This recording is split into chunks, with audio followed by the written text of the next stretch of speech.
What's up, guys? Welcome back to the JP and Trav show on the JP and Trav YouTube channel, live from Travis's X and also his Instagram. As always, it's your host with the most, JP.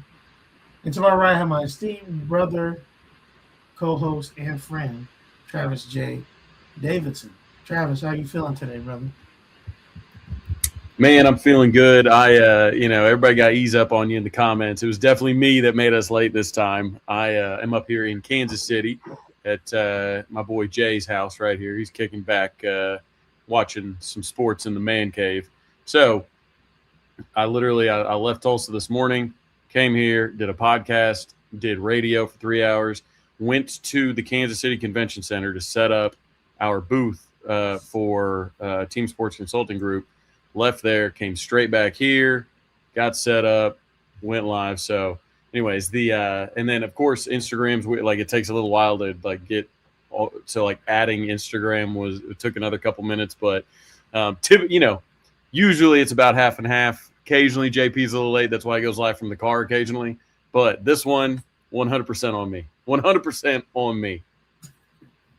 What y'all trying to say? I'm on CP time or something? Like, I was here, dog. Like, I'm on CFPT. CFPT. Yeah, CFPT. Yeah. Well, welcome in. Welcome in. Make sure we share this on YouTube.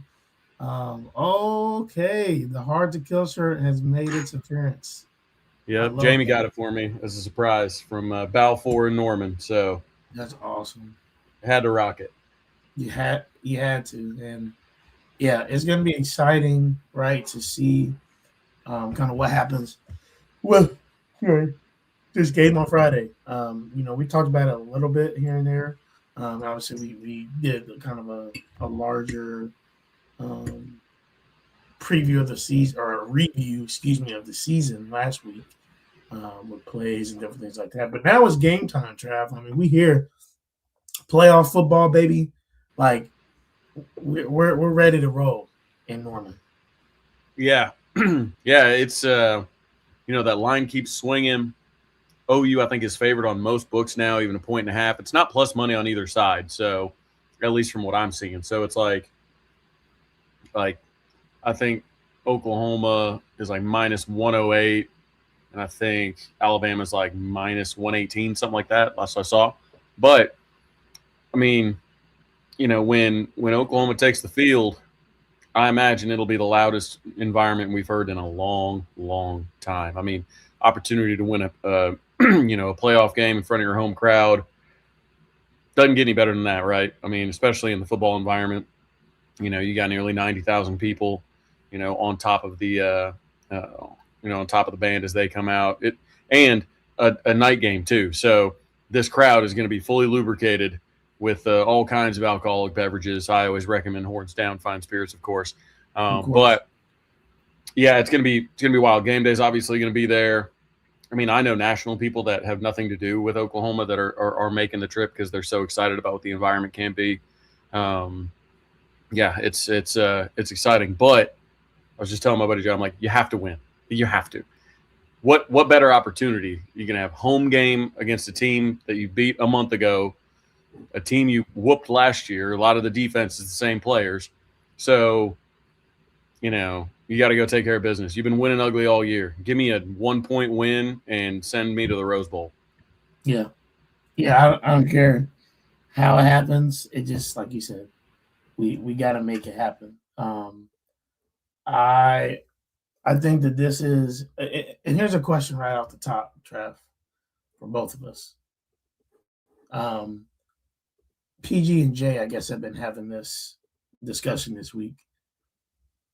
Do you think that this is the biggest game in Norman history? Like, do you think, not Oklahoma history, but in the history of games that have been played in Norman? PG has said he thought it was 1971, greatest game, right? Game of century, number one versus number two. I know that the jump around game was floated out there. This is now being billed as potentially up there in that echelon. What are your thoughts on that? Well, it'll certainly be up there, but the thing is, like, there were games in the past where you knew if you won, you were going to the national championship game. Mm-hmm. Like this game, while incredible, while postseason, while therapeutic for Oklahoma fans, it's not. You win this game, you still have two more you got to win to make it to the national championship. You know what I mean? So, as far as stakes go, yes, they're very high, but the stakes at the end of Red November, 2085, some of those stakes, everything, like you win the one game at the end of the season, you're in, right? So I also think the fan base's relationship with this particular team will impact the environment a bit. And I know we were talking biggest game versus maybe best environment, whatever, but there's a large section, I would argue a majority of the fan base, that is unhappy with, at least like strongly and vocally unhappy with one side of the ball. And I get it. It's the offense, is what it is. It's easier to root for like Heisman winners. It's easier to root for Bake, and it's easier to root for big offense, right? And it's easier to associate that with a quarterback or something like that. That's why when everybody says in the national shows, they're like, oh, John Mateer leading the Sooners into the playoff. Like, they don't say the defense did, even though the defense is obviously the strongest part of the team. They don't say Tate Sandell leading them into the playoff, right? So I think the fan base's relationship with how Oklahoma's games are played now will have an impact on the environment a bit. Yeah. Yes. I don't disagree with you at all.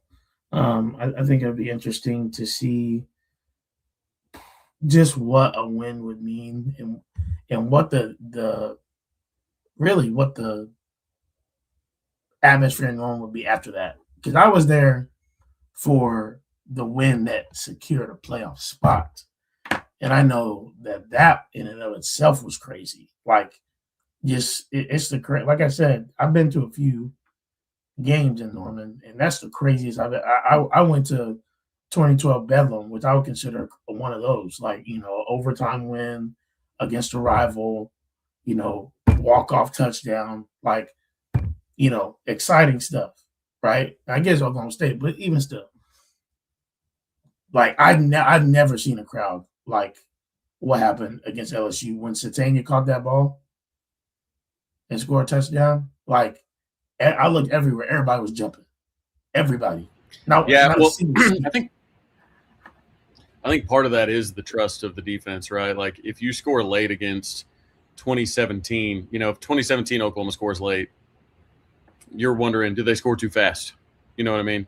Whereas, this team, you score, I think they just trust that this defense is going to be there. And also, I know Kirby will probably have a term for this, but it's like if you were watching a soccer game or something like that, or a hockey game, and the ball keeps bouncing or the puck keeps sliding by the front of the goal, and you're just like, oh man, like all we need is that one, like we just needed to go in the back of that once. We just needed to go in the back of that once. Like, it feels like that with the offense all game. It's like, man, we just need, oh man, we had that one guy open. We had this, that, and the other. Then when you see Isaiah Satania score the big one, it's like, oh my gosh, like finally we saw one go through the net or go into the back of the net. I think that's what a lot of the feeling of the offense is giving right now, because it's undeniable that you can win with this offense. You never win because of it. You win in spite of it. But Oklahoma's sitting here as the number 10 or a top 10 team in the country, 10-win team, the 8 seed, hosting a playoff game with an offense that has been largely, I don't know about inept, but just not explosive, not productive, not consistent, not complimentary. Yep. 100%. It'll be interesting to see what our offense does. And, I think that brings up some interesting points here, Trav. And we will certainly get into everything as it relates to the Sooners in-depth analysis and everything like that. Before we do, though, I do think we have to mention it. I want to hear what your opinion and thoughts were and are on the Sherrone Moore situation up in Michigan. Obviously, alum of Oklahoma. But since we last met, we have not talked about this. And I have another story to add on to that, that's kind of crazy. So let me hear your thoughts real quick, and then we'll get into. Yeah, it's crazy with the Sharon Moore stuff. Yeah, speaking of nostalgia, Pacers stink again. But the Oklahoma's going to scrub Sharon Moore from all the documents. Like they're going to go onto his Wikipedia page. Joe Z's going to delete that he was ever here. Like that's rough. That's really rough. Obviously, more news continues to come out. It's going to be a long legal process now. I just want to know who Michigan's going to hire. You know, if Kalen DeBoer loses on Friday, does Michigan, pay the $4 or $5 million to buy out that contract and make a splash? Here's the thing: Michigan needs to make a splash. Like they're going to try and separate themselves from this as quickly as possible and as loudly as possible. You had Jim Harbaugh that left them in FBI investigation, has a show cause, goes to the NFL, and then the guy who takes over for him is arrested, infidelity, impregnating a staffer, all this going on. Like they're going to want to make a splash. And I think I like Kenny Dillingham for sure. I think he's a very good coach, but going after a guy like Kalen DeBoer just makes a ton of sense. Like go take somebody. When USC took Lincoln Riley, that was a big statement. That was great PR for them. When LSU took Brian Kelly, now in retrospect, it sucks, but like at the time it was like, oh man, you just went up and snatched Notre Dame's coach, Notre Dame, a blue blood. You just went and got their coach. Like, so Michigan's going to have to pull a move like that and take somebody that is going to kind of send some shockwaves. Yeah. No, it is. And here's the craziest thing. I found out. So I was with my Byron this weekend for a quick second. I had a huge layover in Dallas Fort Worth, and we went and got some lunch. While we're talking, first of all, the mistress is the daughter of a longtime Bears scout, right? Like 30 to 40 plus years. Yes, correct, right? And so my uncle Byron, Byron knows him, right? From Byron's time with the Colts for 2 years. And so he was telling that to me. And as soon as he said his name, I had a flashback because I have a guy that I went to church with 4 or 5 years ago. Like I was in his small group, like for 2 years. Like we knew each other well. And I remember him saying to me, oh yeah, my dad's a scout for the Bears. And then me saying, oh, my uncle's a scout for the Colts. And then figuring out they knew each other. And it was like all at the same time I realized, oh my gosh, I know this woman's brother. It is his sister, bro. That is the young lady. And what makes it even crazier is she has some sort of it can be life threatening. Don't know that it is at the moment, but disease that I remember he would often pray, like ask for prayer about for her. And that there were a lot of things going on, and like she was in the hospital, like all these things, and I'm like, there's no way it's her. I was like, there's no way it's her. It has to be some of his other sisters. It has to be. I'm like, there's no way there's somebody with a severe medical condition like that. You know what I mean? I'm just like, there's no way. And then when I looked it up, the Bears did a story on it in 2016, and I was like, oh, it is her. It is, because they did like one of those like Make-A-Wish type stories, right? On it in 2016, and it's the same one. And I was like, it just got, yeah. Here, Byron, right here. It got wicked, and I was like, this is too much. This is crazy, and it's close to home. Like I literally know her brother. So wow, that was that. And ironic that Sharon Moore getting her some medication was the thing that blew this whole thing open. How ironic. Wait, is that for real?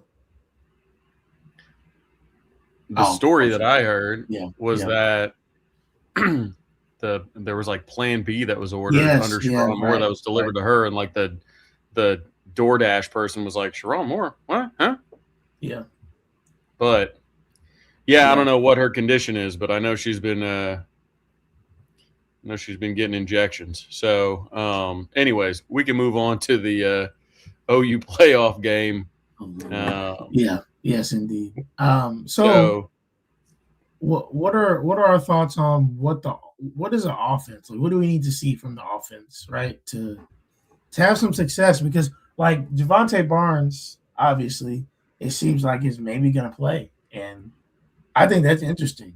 After not playing the entire year, and now he's just going to show up in potential. And again, like we need healthy backs. Don't get me wrong, but what are your thoughts on that, bro? So obviously, he's very good pass protection. He's good at blocking.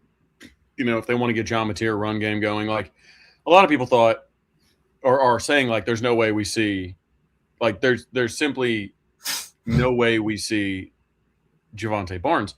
And I'm thinking to myself, how many people thought we wouldn't see Jaydn Ott in the last game? And we saw him out on the field. We scored a touchdown with Jaydn Ott on the field. So, I mean, Javante Barnes does add value to this team. This is going to be an ugly game from the offense. And when I say ugly, I mean in the grimy sense, right, that they keep talking about. It's move the chains.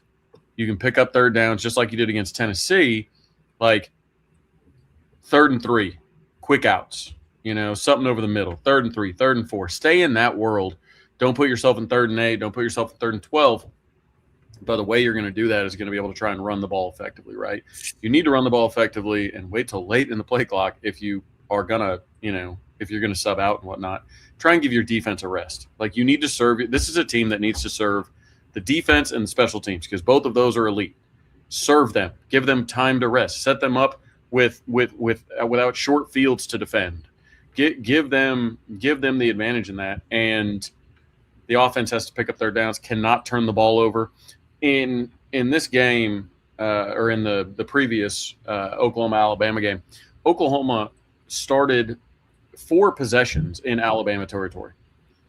Alabama never started past their own 30. So, like, you're gonna have to win that possession battle, that field position battle. Excuse me. You're gonna have to win that. And I think Oklahoma can. They've got the kicking game to do it. They've got the return game to do it. They've got the defense to do it. But Oklahoma just has to keep chipping away offensively and then hit one of those explosives, right? Whether it's Isaiah Satania, Deion Burks, Keontez Lewis, something like that. And you hope that John Mateer, now weeks even further removed from an injury, a game where, yes, he had 2 bad picks. One was tipped, but 2 bad picks. And he threw for over 300 yards against an LSU defense. So had a bit of a Ty Simpson game where, yeah, you turned the ball over a bunch, but, man, you put up a lot of yards. So hopefully he can come and can keep up that production, at least that confidence, get the run game going. But, JP, I think we can win this game if he throws for 180 yards, rushes for 50. I think if he throws for 150, rushes for 50, and doesn't turn the ball over, I think Oklahoma can win the game. Yeah. No, I agree. We need to see some of that early season. Like that's what has to be. And you hope that time off has helped, calm his mind, better reps, all these things. And, I did make a point, as Mike brings up here earlier, that I think Keontez Lewis, Trav, like, yes, I understand that John's been missing throws in general or missing receivers in general, like open receivers. Like there's a piece of it where, man, like he has to be better at seeing that stuff. What I will say is I went back and watched some of the early season film, and I genuinely believe that Satania is our best burner. Burks, I don't really know what he's our best at right now. I mean, he's kind of average at everything, and I'm not saying he's an average player in terms of like what he could be, but that's just the reality of what it is. He's got good straight line speed. It's just he never makes anybody miss. Like he's got great straight line. He's not the I wouldn't say he's the most crisp route runner. He can't block like that. We've seen that. Okay. Giovanni, we've not really seen what he's kind of a possession guy, but we haven't really seen him either. And he's come back from an injury. Like it's hard to do that in the middle of the season. I get that. Keontae, I believe, is our smartest receiver, Travis. And I'm not trying to knock anybody else, but just I feel like Keontae often found ways to get open. I felt like he often found ways to, especially when teams are in zone, he was always in the open areas. He was always sitting, like he knew exactly where to be. And I felt like John had some comfortability there with him. And again, I'm not saying that he has not messed up on in and of himself, but that like when you have that relationship with a wide receiver, that's important. And obviously, he has a relationship with Isaiah to the point where Isaiah has over close to over 1,000 yards now. But it's been honestly, a lot of Isaiah stuff has been man to man, or obviously down the sideline, not necessarily middle of the field stuff. Keontae was almost strictly middle of the field stuff when he was in. That's what got him injured over and over. But yeah, that's true. But yeah, that's how I feel about that.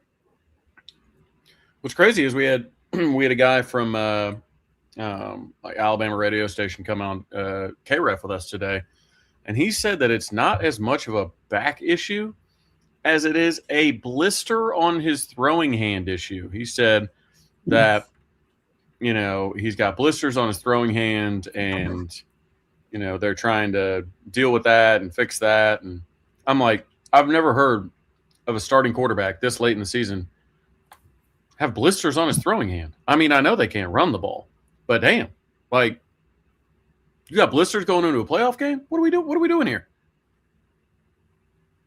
Yeah. But I don't know. They're not saying much about his back though. I'm sure they're just trying to throw off, OU and whoever. Well, they're making all kinds of excuses, man. Like,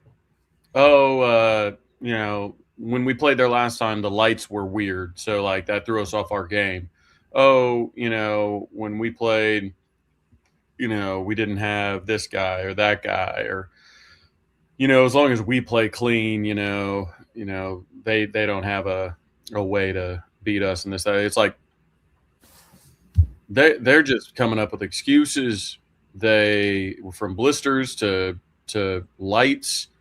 It's like, come on, guys. Like, and I don't know where their headspace is at right now, because Oklahoma's a team that has kind of been winning the same way all year. Alabama has really been struggling against P4 teams since Oklahoma beat them. Yeah. Like Oklahoma beats you, and then you barely beat a bad Auburn team, which they have talent, but they barely beat him. I think Ty Simpson threw for 150 yards that game, 120 yards, something like that. Mm-hmm. And then you get rocked by Georgia. Like, I think the Alabama guy said something like, in their last however many games against P4 opponents, they're only converting 27% of third downs. So it's like the Alabama offense on third down is fallen off a cliff. So if they get in a bunch of third and longs, Brent Venables is going to dial some stuff up and take some chances. Yeah. Yeah. I would love to see, and I forget who I was listening to that said the other day, but man, when you give a guy like BV a second chance at seeing and even having more tape that we saw from a game that we played on what they, maybe did a lot, or even what they tried to do and had success against us with, then I think that makes it even more right for the picking. And looks like our Mason's going to be playing, and we didn't even have him the first time, and that's just I think a lot. I think this is an interesting comment from Kirby. I think Kalen will have them ready to play less sloppy.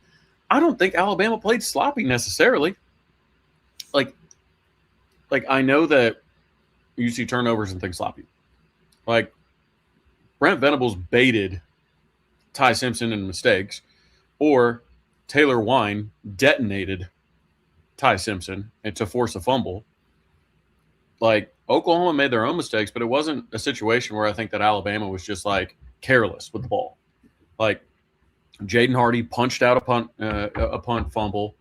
Like there was a lot of stuff that Oklahoma just did. So it's like, but even the fumble on the punt return, like he's going forward, and Jaden Hardy punches it out, wrapping him up from behind. So, I think Oklahoma, forced all three of those turnovers in those, and it wasn't necessarily a muff or anything like that. So, when I think of Brent Venables having another opportunity, I think that Josh Cuevas, the tight end, that everybody's like, man, they need him back. Of course, he's a really good player. He's a great blocker. He's all that. But he had his best game of the season against Oklahoma. 6 catches, 80 yards. He's only had one game in the season where he had more than 4 catches and more than 60 yards. It was against Oklahoma. They ran those tight end hide plays multiple times. One of them, their touchdown to him, is 25-yard touchdown.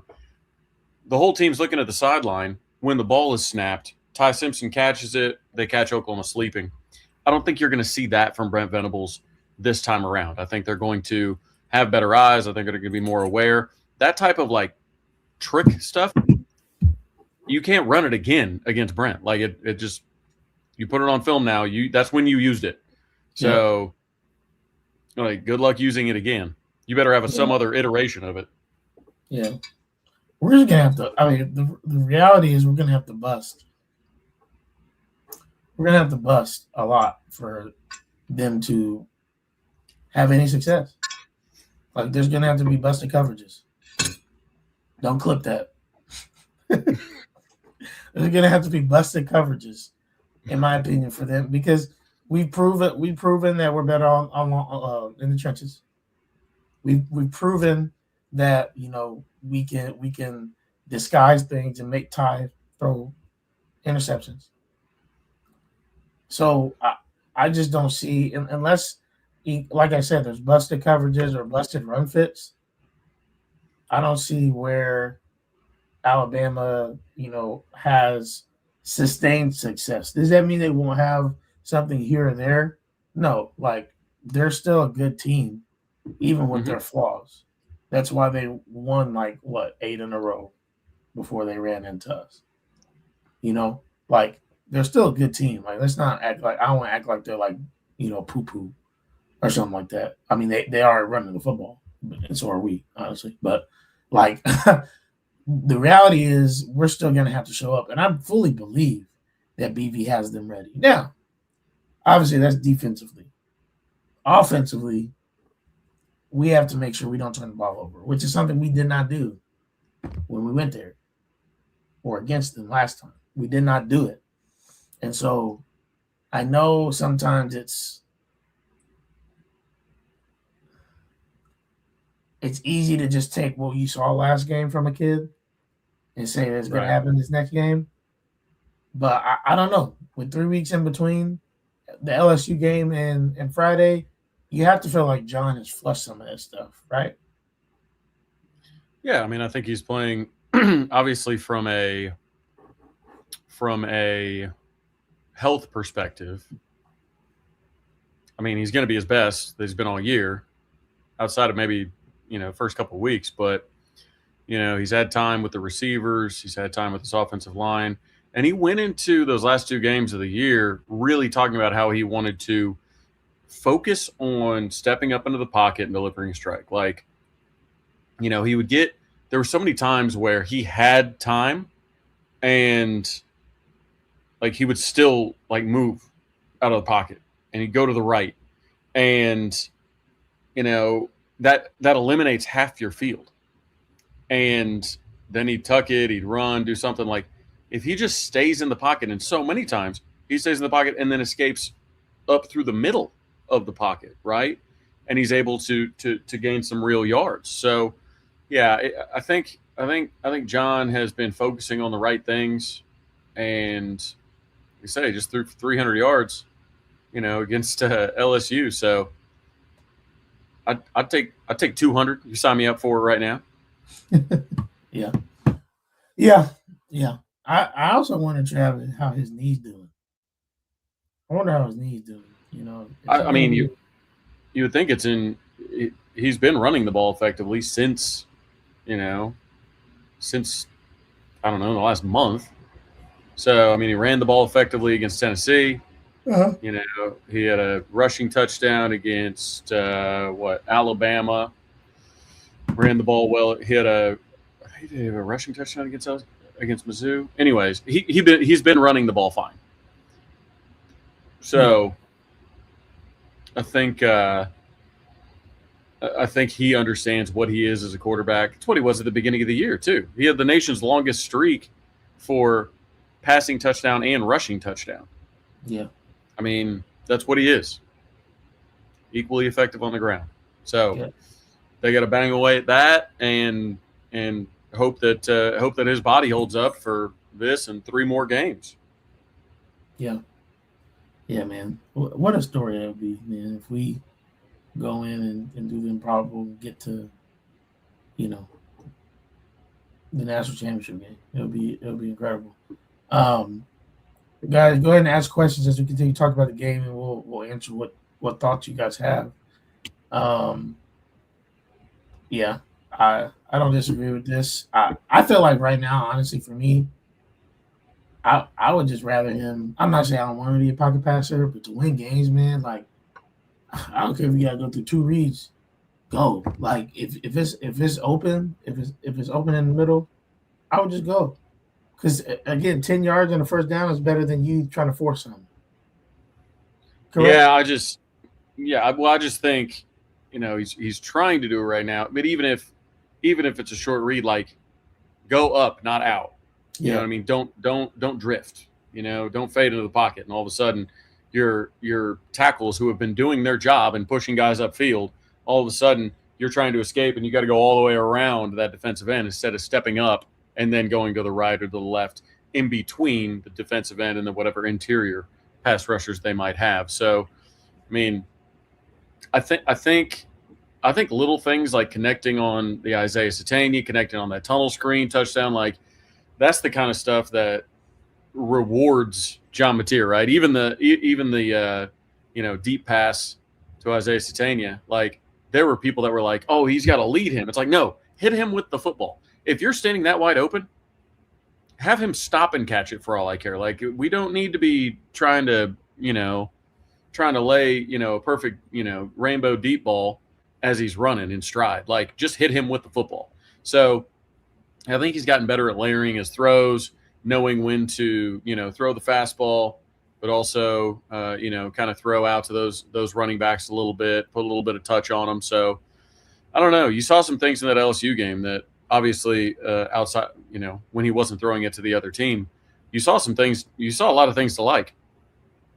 Yeah. Yeah. I mean, 100%. He threw for what? 300 or what?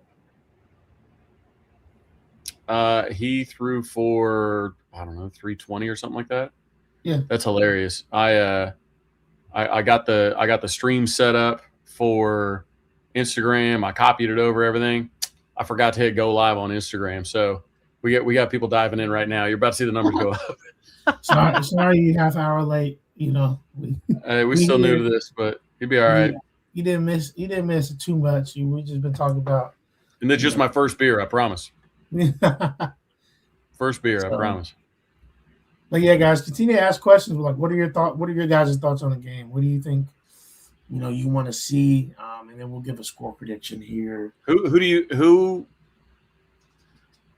I want you to start. Go offense, then defense. Breakout players, or maybe X factors under the radar, like my buddy James Spann would say. Yeah. Who's low key gonna have a big game? Offensively,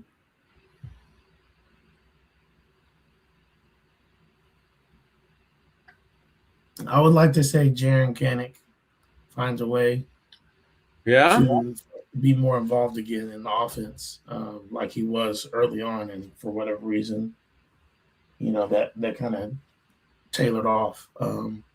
That's why I would say offensively.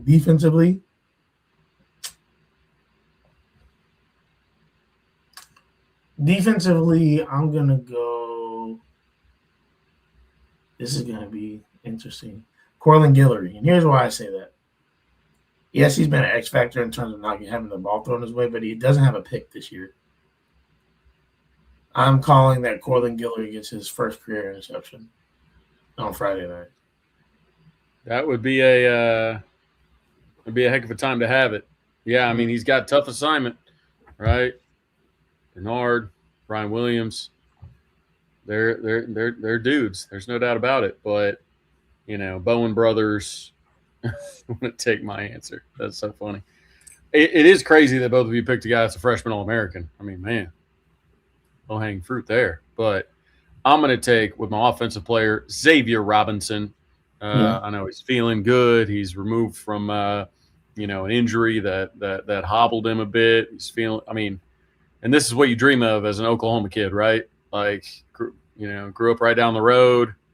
The Ole Miss, there was opportunity for him to kind of take over, and the offense, the play calling took the ball out of his hand. So I think offensively it's Xavier Robinson. Defensively, I think it's Kip Lewis. I think Kip Lewis, there's some snub talk on some all SEC teams. He doesn't have the counting stats that some people might like, but I think that he's going to have some opportunities to either force a fumble. I think he has at least one sack in this game, and I think it's Kip Lewis and Xavier Robinson for the big games. Kip Lewis, man, that could be low hanging fruit for some people too. But he's not. He's not a freshman All-American. Like he wasn't all SEC, which is crazy. He wasn't all SEC or freshman. He wasn't anything like Corbin Guillory was. So. Neither was Grayson Halton. Neither was Dominic Williams. Neither was Jaden. I mean, what I will say, how insane is it? Hey, don't get JP started on Jaden Knott again, fellas. OU Athletics, come after him. For real. How insane is it that R. Mason, how good R. Mason Thomas is? You know how good you have to be to miss, 4 SEC games, Trev? Yeah, because he missed half the Auburn game, remember? Yeah. 4 SEC games, right? And you still get voted second team SEC? Or no, I'm sorry, first team all SEC.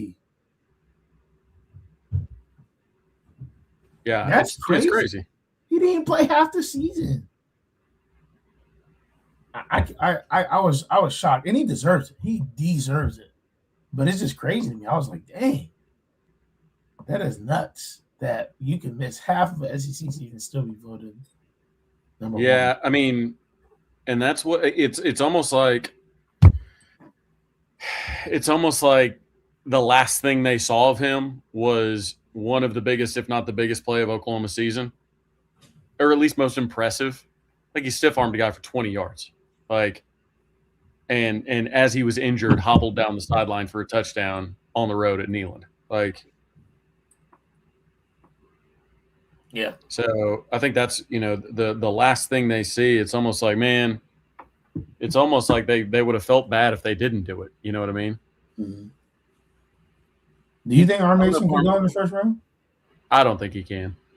Yeah. Just from the measurables. And when guys like Micah Parsons, smaller guys, Nick Benito, not traditional, freak of nature, guys along the defensive line, when they're having the seasons they're having, it certainly helps a guy like R. Mason Thomas. He's in better shape now than he would have been like 6 years ago, but I don't know if he's a first rounder. I would see him going like mid-second, early third, but he just doesn't have the measurables. And there's so many players at the defensive end position these days that have freak measurables.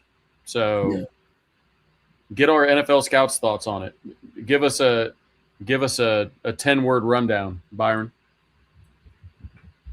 Yeah. Byron, go ahead. It's your time to shine. What would you say about R. Mason and why? Yeah, no, I agree. Hey, what did you think about the John Mateergate controversy? The video where he Oh my gosh, I couldn't care less. Tripped over a tackling dummy. Like, I don't care as long as he's fine. Like like there's certain things where like people were getting mad at the guy that put it out. Like, I don't care. It's not that like deep. It's not that deep. He fell over at practice. Like, he's not hurt. Like he's not, you know, it wasn't like unathletic. He just like he tripped over something he didn't see. Like it's. I tried to take the heat off of him.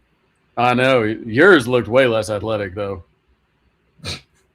Hey, this was about 7 years ago now. Shoot, yeah, 7.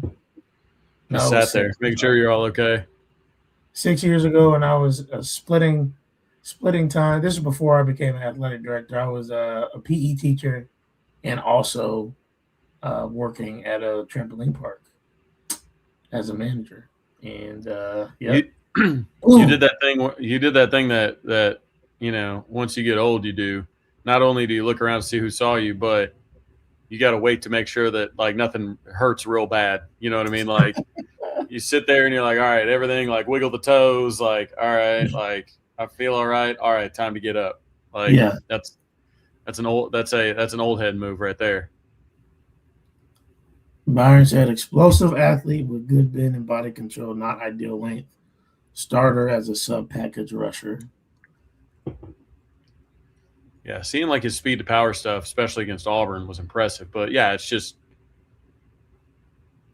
there are a few passers like Ruben Baines got short arms, like just not that. I mean, R. Mason Thomas, he's just a smaller pass rusher. You know what I mean? Like yeah. So, but he's productive, and when you're productive in the SEC, somebody will take him.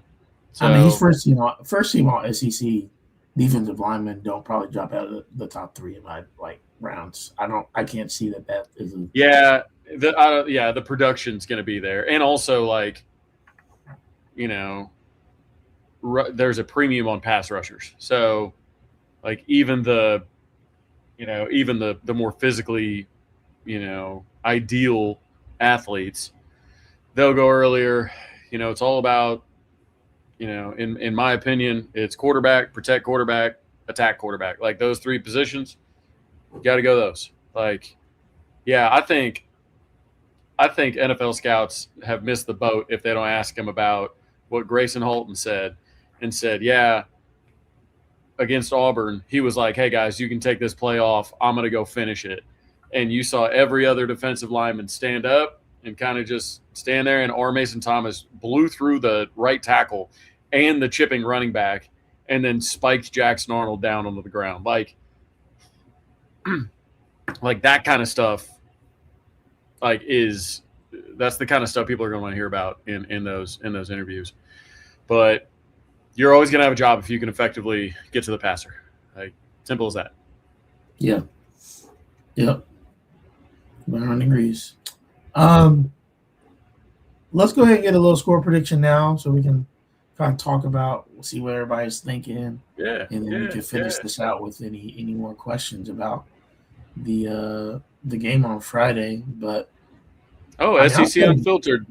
SEC Unfiltered tuned in on the old Instagram. We were going after Chris today because he picked Bama. Oh, man. He said Vegas already told you. My brother Chris. Hey, Oklahoma's favored since you said that. The line has moved. Sorry. Chris moved the lines himself. He's that powerful. But yeah, let's go ahead and get a score prediction, guys. Let's see it. What are we thinking? Ooh, wow, I will say 30-10. I will say for those of you that did not see today, we landed a client down by B-Man down there. Liberty Christian Baseball is onboarding with Team Sports Consulting Group. Some of you may know a football player that plays for them, Cooper Witten, or at least his dad, Jason Witten, who's the football coach there. So getting down into the DFW. That's our second DFW school now. Still waiting on Byron to bring me 10 more schools, but, he's taking his time. Hey, yeah, we ask him if he can bring you Prosper. He was trying to get JP to bring me one, so we waiting on it. We've talked about this. Indiana ADs are stingy. They only do what the rest of them do. If one don't do it, the rest of them don't do it. They're not original, unfortunately. We got somebody predicting an Alabama win. Interesting. Wow. 24-17 OU, 20-17, 24-20. Let's hear hits more layups. 20. Okay. Okay, 24 would be an offensive explosion. 24 would be an offensive explosion unless we get, in our 5 regular season matchups against Alabama, we're 5-0, and in 4 of them we've scored defensive touchdowns. So 80% of the time against this team in regular season we score a touchdown on defense. Hasn't quite translated to the postseason yet, but yeah. Well, there you go. Appreciate you, Alec. Doing the Lord's work. I think that, yeah, Byron, you would think, but I'm taking 20-13. 20-13. Tate Sanzel, Lou Groza, best kicker in the country. I have to assume he kicks 2 field goals. Like, I have to assume it. So, and I think the weird part is maybe it's 20-17. Maybe Alabama's kicker can't make 2 field goals. Maybe Taylor Wine will keep blocking them. But yeah, I'm trying to go between 20-17 and 20-13. I'll stick with my 20-13. I'll stick with my gut. Maybe it's 2 touchdowns for Alabama and they miss an extra point. Yeah. I'd probably say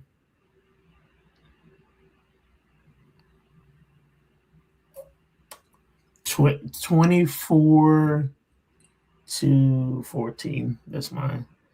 You know what? It's 24-17. That's what I'm saying. 24-17. OU. That's my prediction. Okay. 24, like I said, 24 offensive explosion that you guys are predicting here. I didn't say that the offense is going to score 24. I said Oklahoma score 24. Are you predicting another defensive touchdown? I am. Defensive That's touchdown. a tough thing to come out and predict. For sure. Oof. What do you make about the Jeremy Bernard lighting thing? That like the lights. I think it's dumb. I think he's making excuses. I thought that was crazy. I think it's dumb and he's making excuses. I don't know. I get annoyed by that kind of stuff. It's like, what a weird, like, nobody asked you about that. Like, that's a weird thing to, like, I don't know. It's a weird thing to bring up on your own. Yeah. Satani return TV. That would light up the fan base. That would be nice. Yeah, luckily with this game, good teams win, but great teams cover. Any win pretty much going to be a cover by the time this one's said and done. Correct.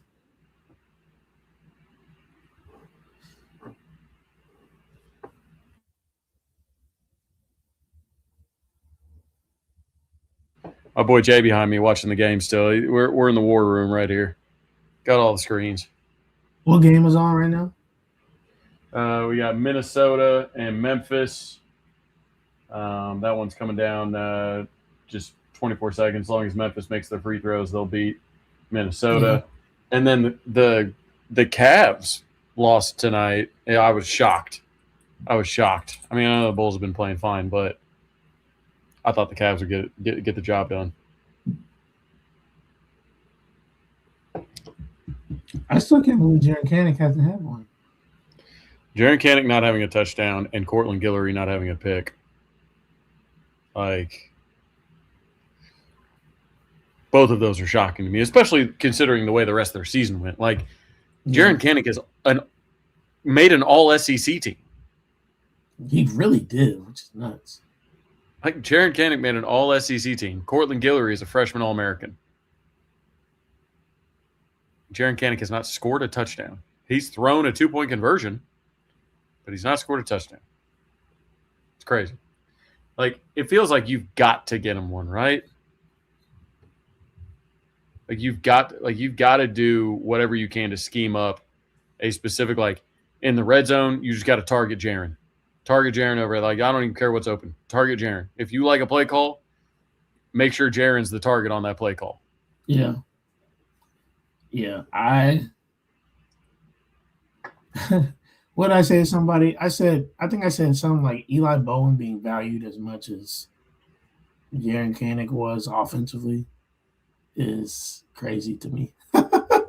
Not because no disrespect to Jaren at all, but I'm just like, wow. Like, Well, I the also coach think there's voted that. I also think there's something to be said for, positional strength within the conference. You know what I mean? Like, For sure. there are people like early on, like preseason, it was like, hey, is Mateer going to make preseason All SEC? It was like at the time, it was like Arch, Lagway, like Nussmeyer, Lenore Sellers, Diego Pavia, Ty Simpson, like most of the SEC could have said the same thing. So it's tough just because positionally the tight end position was not incredibly strong outside of Vanderbilt's tight end. Obviously, he won the Mackey, I think. So Yeah. Kip Lewis is my Butkus Award winner. I still can't believe that dude did not make a All SEC team, but that's okay.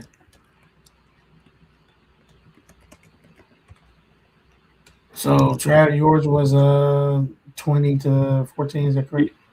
yeah, I went back and forth. 2017, 2014, 2013. I think those were all years Oklahoma won the Big 12. Anyways, I feel good about Oklahoma having 2 offensive scores and 2 field goals. I don't know why I feel that way. I just feel like they're going to get to 20. Can you keep Alabama at 7 like Georgia did? Can you keep them under 20 like Florida State did? Can you turn them over? Can you score off of them like Oklahoma has? I think so. I think Oklahoma's defense, especially with the addition of R. Mason Thomas, the return of R. Mason Thomas, I would have a hard time putting a ceiling on this defense, saying there's anything that they can't do to an Alabama offense that is leaky at best right now.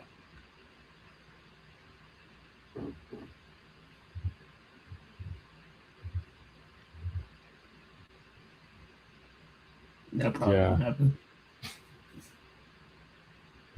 How likely is it that we see Osiris, Sexton, and Howland play in the rotation Friday? I would say not likely at all. Hopefully not. Well, I just don't think, just because somebody's not on the availability report, and this is me guessing this isn't I'm not accusing OU of being, dishonest on their injury report. I don't think Logan Howland is ready to go at tackle. I just don't think it. So I think you're going to see, probably if Michael can't go, you're going to see Fabetsky in the middle, and then Foje and Simmons to the right, and then obviously EPL and Fasusi to the left. So, which I think is fine. I think it's fine. I think that squad can get it done. Fabetsky played admirably at center, so it'll be fine. Yeah. Well, guys, I mean, this is what it is. Friday. It's for all the marbles, man. As far as we're concerned, like Taylor Wine said, every game has been a playoff game. And so let's hope the boys, we know defense probably going to show up. Not even probably, they're going to show up. Let's hope the offense, man, that they've worked on some things. The last thing I'll say, Brent Venables, he I don't feel like he just gassed people up. I haven't heard him gas the offense up out of nowhere necessarily, even this year. And he did say that he's seen some things that have him fired up. So let's hope that translates to the field on Friday. And who knows, Oklahoma may turn into a dark horse if that happens. I'll tell you what, if they're able to win on Friday, then, man, they're going to – a lot of people that we're calling them frauds and this, that, and the other, they're gonna have to rethink some things. And the thing is, it's like all these people are, hey, Oklahoma can't keep winning this way. Well, they won 10 games in the SEC and against Michigan playing this way. So Indeed. I don't know what to tell you. I guess they can. We just watched them do it, for the last few months. So I guess they can. You can say they can't beat, playoff opponents doing it until you remember that they just did it to this playoff opponent a month ago playing that way. So, yeah, it's like they're waiting for Oklahoma to lose so they can say, I told you couldn't win everything with defense. It's like, yeah, you can win everything with defense typically, but we need to stop pretending that the offense is the only side of the ball that matters. Yeah. Yep. 100%. At the end of the day, if we win, we win. I don't care how it gets done. So, yeah, we will see y'all next week. And I hope and pray that we are talking about a huge Sooners win and that we have my wife on here because we're going to be battling Oklahoma versus Indiana. That's the goal. But we will see you guys next week. Man, go enjoy this game Friday, and let's go get a dub, Trav. Let's get it, man. Let's get it. I'll talk to you next week. Boomer.